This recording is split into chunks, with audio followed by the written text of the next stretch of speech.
If you had the choice between eating carrots and cookies, which one would you choose? Probably the cookies. But why does this happen? Why do we as humans keep craving sweet foods? The answer for this lies in our evolution.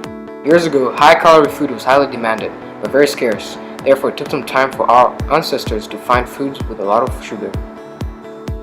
High-calorie food was great because it could quickly energize a human which ate it.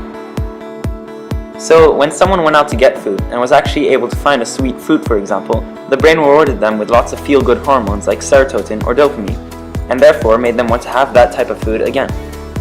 After some time, thanks to evolution, this meant that lots of people started craving these foods. However, nowadays we have more than enough sweet food, so we don't need this evolutionary reflex anymore.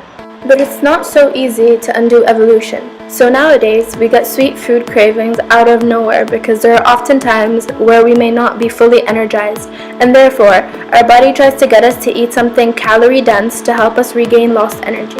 But our brain can't tell that we have enough sugar in today's society, and so it keeps trying to get us to crave what it thinks is limited resource. So in the end, we end up craving too many calorie-dense foods.